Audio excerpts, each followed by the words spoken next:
आज हम class +1 chapter 1 start कर रहे हैं। तो चैप्टर 1 है हमारे पास सेट। तो आज हम सेट की फर्स्ट एक्सरसाइज की इंट्रोडक्शन करेंगे, एक्सरसाइज 1.1। तो पहले हमारे पास सेट क्या है, और ये सेट बहुत इंपॉर्टेंट आपके लिए, अच्छी तरह समझना आपने। ये सेट आपको प्रोबेबिलिटी में भी काम आएगा, ठीक है। प्रोबेबिलिटी में भी आप इसका यूज़ कर सकते हो, ठीक है। सेट क्या होता है? Set is a well defined collection of objects.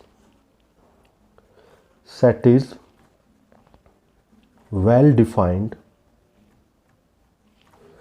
collection of objects. Set is a well defined collection of objects। यानी ये well defined का मीनिंग क्या है? मतलब जो सबके लिए सेम हो। Collection should not change from person to person. मतलब जो हमारे पास कलेक्शन है, जो डेफिनेशन है सेट की, collection should not change from person to person। यानी ये जो कलेक्शन है ये पर्सन टू पर्सन चेंज नहीं होने चाहिए। जैसे हमारे पास एक एक सेट है, mathematics is a difficult subject. ये सेट के अंडर नहीं आएगा, ये कोई सेट नहीं है। क्यों? क्योंकि कुछ बच्चों को मैथमेटिक्स इजी लगता है, कुछ को डिफ़िकल्ट लगता है। तो जिसकी कोई, यानी ये पर्सन टू पर्सन चेंज हो गया ना। हमने क्या बोला? मैथमेटिक्स इज़ डिफ़िकल्ट सब्जेक्ट, लेकिन कुछ पर्सन के लिए ये गलत है और कुछ पर्सन के लिए ये सही है, तो ये सेट के अंडर नहीं आएगा। जैसे डेंजरस एनिमल,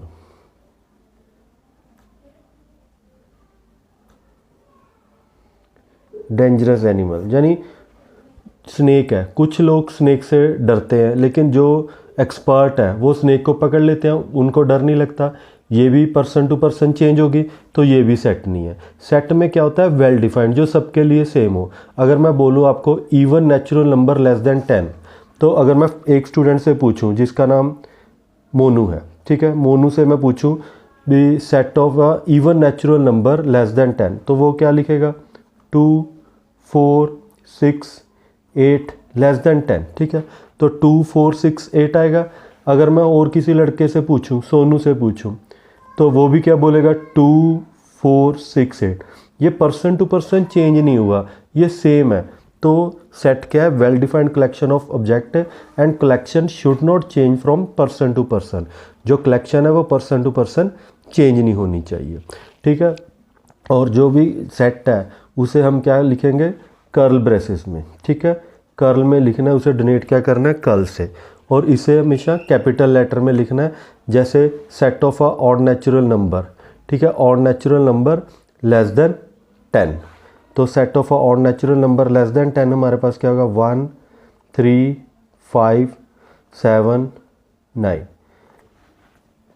तो ये क्या है? 1 3 5 7 9। ये क्या है? Set of the odd natural number less than 10। जहाँ vowel in English alphabets, vowels in English alphabet, ठीक है। तो वोवल्स क्या है? तो ए ई आई ओ यू। सेट को हमने स्मॉल लेटर में लिखना है, ठीक है, साथ में कॉमे, और इसे कर्ल ब्रेसिस में बांधना है। जैसे कोई इक्वेशन भी हो सकती है। जैसे हम इक्वेशन ले लेते हैं, x² इक्वल टू 9, तो x की वैल्यू क्या आएगी? √9 यानी +-3। तो इसे सेट की फॉर्म में लिखेंगे 3 और -3, ठीक है। तो ये हमारे पास सी सेट आ गया, 3 और -3। Representation of a set, set को हम दो फॉर्म में लिख सकते हैं, रोस्टर फॉर्म और उसे टेबुलर फॉर्म भी बोलते हैं।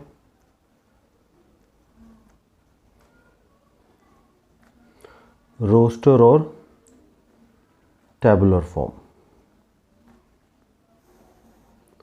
ठीक है। इसे क्या बोलते हैं? In roster form all element of set are being separate by commas and are enclosed with the middle braces, ठीक है। रोस्टर फॉर्म क्या होती है? In roster form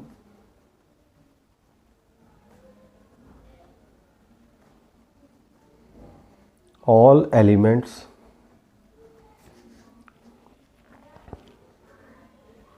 of set are being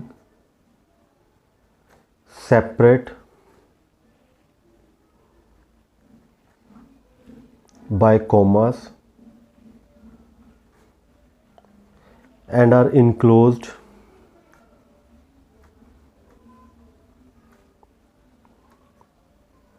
within middle braces।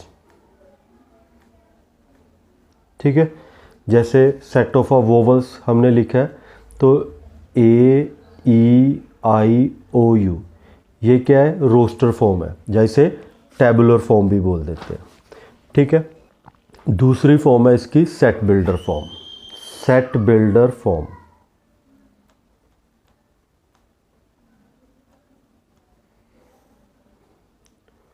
Set builder form क्या है, यानी इसको किसी प्रॉपर्टी के अकॉर्डिंग लिखना। Defining a set by only property of its elements. ठीक है, कैसे, अभी हमने इंग्लिश अल्फ़ाबेट को कैसे लिखा है, यानी वोवल्स को रोस्टर फॉर्म में, अब सेट बिल्डर फॉर्म में कैसे लिखेंगे, एक्स कॉलन, अब एक्स क्या है, x is vowel in English alphabet.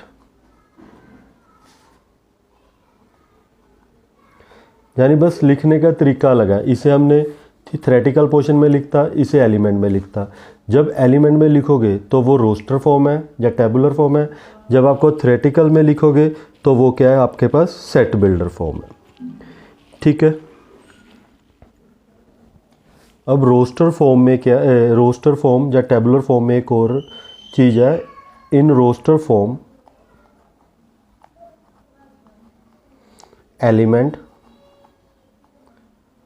Elements should not repeat, यानी जो एलिमेंट है वो कभी रिपीट नहीं होने चाहिए।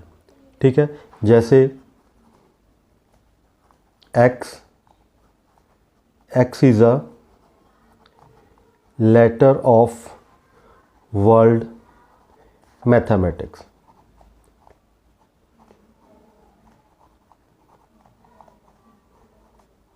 ठीक है, ये हमें सेट बिल्डर फॉर्म दी है, इसे हमने रोस्टर फॉर्म में लिखना है, पर रोस्टर फॉर्म में कोई भी एलिमेंट रिपीट नहीं होता।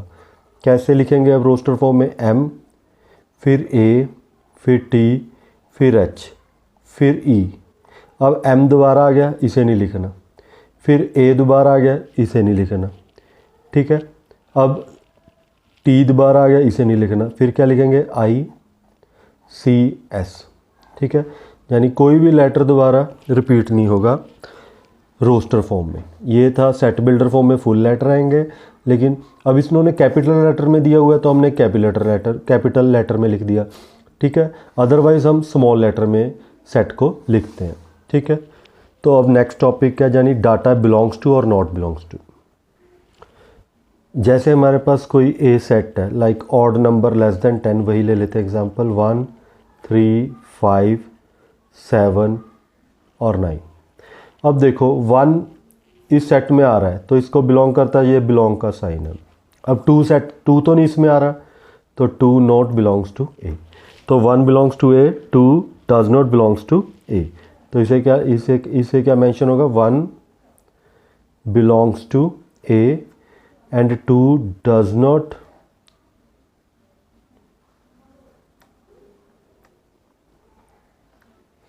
Belongs to A. ठीक है, 1 तो बिलोंग कर रहा है ए को, लेकिन 2 नहीं बिलोंग कर रहा। ठीक है, अब है इनकी नोटेशन, जैसे मैथमेटिकल सेट्स हैं, मैथमेटिकल सेट्स जैसे नेचुरल नंबर का सेट है, सेट ऑफ नेचुरल नंबर। तो नेचुरल नंबर के सेट को किससे डोनेट करेंगे, एन से, जस्ट नोटेशन है ये। ठीक है, ऐसे ही सेट ऑफ इंटीजर को कैसे नोटेशन दोगे, इंटीजर के सेट को, तो इसे z के साथ, ऐसे ही सेट ऑफ पॉजिटिव इंटीजर को z प्लस के साथ, रैशनल नंबर q के साथ। ठीक है, इर्रेशनल नंबर को टी के साथ और रियल नंबर को आर के साथ, होल नंबर को डब्ल्यू के साथ। ये आपने सब याद कर लेना है। अब हम इसकी एक दो एग्जांपल ट्राई करते हैं। हमारे पास पहली एग्जांपल है, write the solution of the equation x square plus x minus 2 equal to 0 in the roster form. तो पहले तो हमने x की वैल्यू फाइंड आउट करनी है और फिर इसे रोस्टर फॉर्म में लिखना है। तो इसे टर्म स्प्लिट करेंगे इसकी, तो plus 2x minus x minus 2, x common, x plus 2 negative common, x plus 2। अभी इनको इक्वल टू 0 रखेंगे तो x की वैल्यू -2 और x की वैल्यू 1। ठीक है, तो ये हमारे पास दो एलिमेंट आ गए। अब इनको हमने रोस्टर फॉर्म में लिखना है। तो रोस्टर फॉर्म में कैसे लिखेंगे, 1 और -2 कर्ल ब्रेसिस में। ठीक है, तो ये था, यानी हमारे पास इक्वेशन दी हुई थी तो इसे हमने x की वैल्यू को रोस्टर फॉर्म में लिख दिया। अब थर्ड एग्जांपल ट्राई करते हैं। थर्ड एग्जांपल हमारे पास, राइट द सेट। सेट हमें दिया हुआ है, इसे सेट बिल्डर फॉर्म में लिखना है। तो सेट हमारे पास क्या दिया हुआ है, 1 4 9 16 25। अब इसे हमने सेट बिल्डर फॉर्म में लिखना है। तो सेट बिल्डर फॉर्म में कैसे लिखेंगे, यानी इसको कई तरीके से लिख सकते हैं। जैसे एक तो ऐसे लिख सकते हैं, x is a square of natural number, क्योंकि x सभी नेचुरल नंबर का स्क्वायर दिया हुआ है, आगे डैश है तो इट मीन्स इन्फिनिटी तक जा रहा है। और कोई स्टूडेंट ऐसे भी तो लिख सकता है, x equal to n square where n is a natural number. तो ये दोनों ही आपके बिल्कुल सही हैं। ठीक है, तो यहाँ हमारे 1.1 का इंट्रोडक्शन पार्ट कंप्लीट होता है। तो नेक्स्ट वीडियो में हम एक्सरसाइज लेकर आएंगे। Thanks for watching and subscribe the channel and share with your friends. Thanks for watching.